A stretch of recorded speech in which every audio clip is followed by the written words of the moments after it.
The Lion, the Witch, and the Wardrobe by C.S. Lewis. Chapter 3. Edmund and the Wardrobe. Lucy ran out of the empty room into the passage and found the other three. "It's all right," she repeated. "I've come back." "What on earth are you talking about, Lucy?" asked Susan. "Why," said Lucy in amazement, "haven't you all been wondering where I was?" "So you've been hiding, have you?" said Peter. "Poor old Lou, hiding and nobody noticed. You'll have to hide longer than that if you want people to start looking for you." "But I've been away for hours and hours," said Lucy. The others all stared at one another.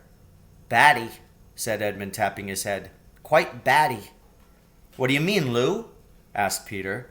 "What I said," answered Lucy. "It was just after breakfast when I went into the wardrobe, and I've been away for hours and hours, and had tea, and all sorts of things have happened." "Don't be silly, Lucy," said Susan. "We've only just come out of that room a moment ago, and you were there then." "She's not being silly at all," said Peter. "She's just making up a story for fun, aren't you, Lou? And why shouldn't she?" "No, Peter, I'm not," she said. It's a magic wardrobe. There's a wood inside it, and it's snowing, and there's a faun and a witch, and it's called Narnia. Come and see." The others did not know what to think, but Lucy was so excited that they all went back with her into the room. She rushed ahead of them, flung open the door of the wardrobe, and cried, "Now, go in and see for yourselves." "Why, you goose," said Susan, putting her head inside and pulling the fur coats apart. "It's just an ordinary wardrobe. Look, there's the back of it." Then everyone looked in and pulled the coats apart, and they all saw, Lucy herself saw, a perfectly ordinary wardrobe. There was no wood and no snow, only the back of the wardrobe with hooks on it. Peter went in and rapped his knuckles on it to make sure that it was solid. "A jolly good hoax, Lou," he said as he came out again. "You've really taken us in, I must admit. We half believed you." "But it wasn't a hoax at all," said Lucy. "Really and truly, it was all different a moment ago. Honestly, it was. I promise." "Come on, Lou," said Peter. "That's going a bit far. You've had your joke. Hadn't you better drop it now?" Lucy grew very red in the face and tried to say something, though she hardly knew what she was trying to say, and burst into tears. For the next few days, she was very miserable. She could have made it up with the others quite easily at any moment if she could have brought herself to say that the whole thing was only a story made up for fun. But Lucy was a very truthful girl, and she knew that she was really in the right, and she could not bring herself to say this. The others, who thought she was telling a lie, and a silly lie too, made her very unhappy. The two elder ones did this without meaning to do it, but Edmund could be spiteful, and on this occasion he was spiteful. He sneered and jeered at Lucy, and kept on asking her if she'd found any other new countries in other cupboards all over the house. What made it worse was that these days ought to have been delightful. The weather was fine, and they were out of doors from morning to night, bathing, fishing, climbing trees, and lying in the heather. But Lucy could not properly enjoy any of it. And so things went on until the next wet day. That day, when it came to the afternoon and there was still no sign of a break in the weather, they decided to play hide and seek. Susan was it, and as soon as the others scattered to hide, Lucy went to the room where the wardrobe was. She did not mean to hide in the wardrobe because she knew that would only set the others talking again about the whole wretched business. But she did want to have one more look inside it, for by this time she was beginning to wonder herself whether Narnia and the faun had not been a dream. The house was so large and complicated and full of hiding places that she thought she would have time to have one look into the wardrobe and then hide somewhere else.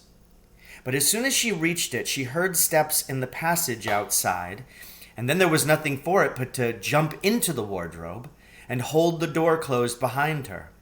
She did not shut it properly because she knew that it is very silly to shut oneself into a wardrobe, even if it is not a magic one. Now the steps she had heard were those of Edmund, and he had come into the room just in time to see Lucy vanishing into the wardrobe. He at once decided to get into it himself, not because he thought it a particularly good place to hide, but because he wanted to go on teasing her about her imaginary country. He opened the door. There were the coats hanging up as usual, and a smell of mothballs, and darkness and silence, and no sign of Lucy. "She thinks I'm Susan come to catch her," said Edmund to himself, "so she's keeping very quiet in the back."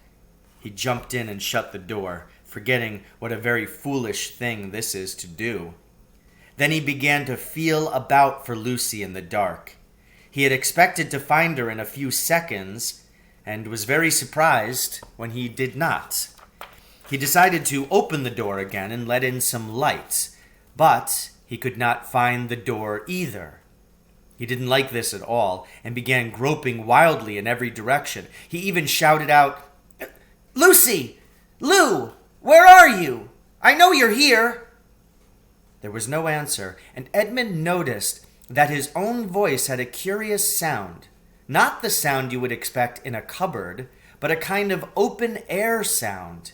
He also noticed that he was unexpectedly cold, and then he saw a light. "Thank goodness," said Edmund. "The door must have swung open of its own accord." He forgot all about Lucy and went towards the light, which he thought was the open door of the wardrobe.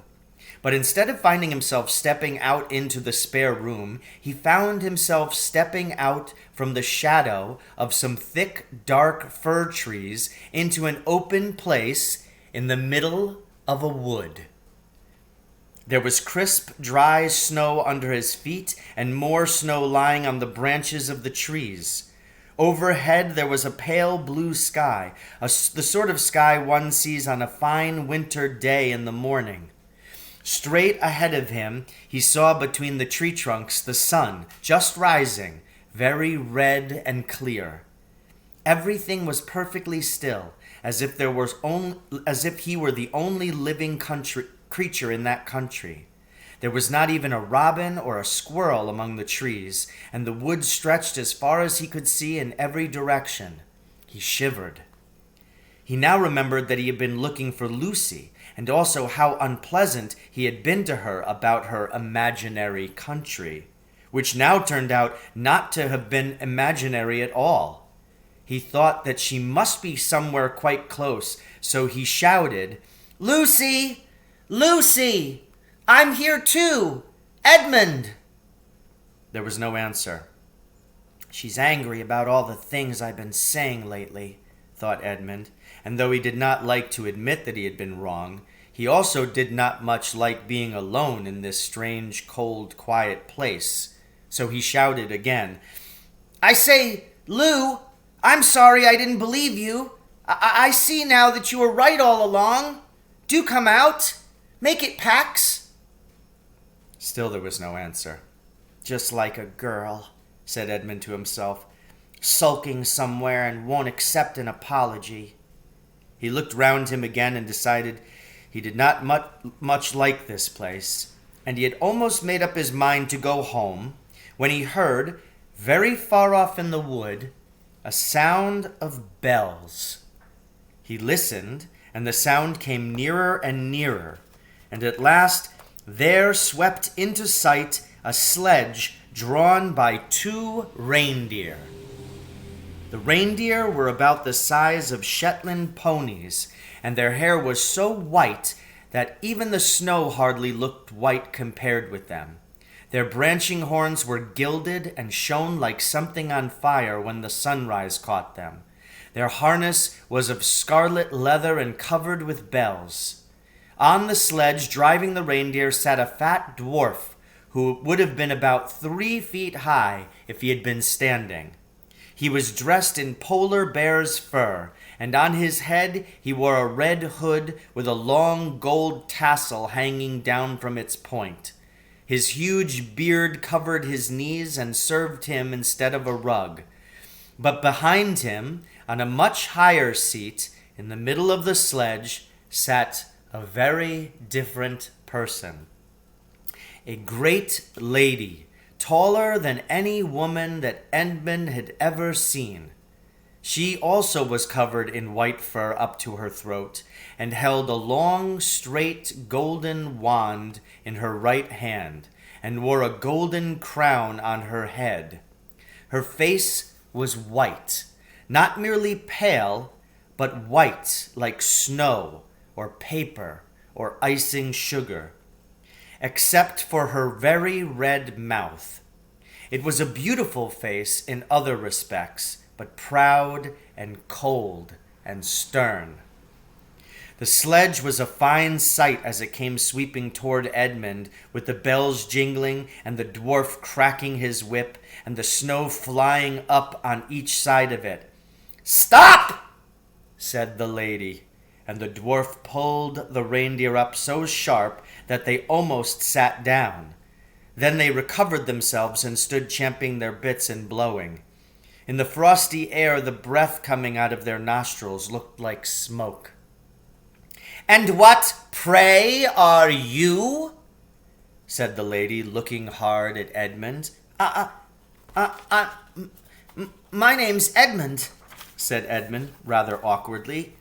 He did not like the way she looked at him. The lady frowned. "Is that how you address a queen?"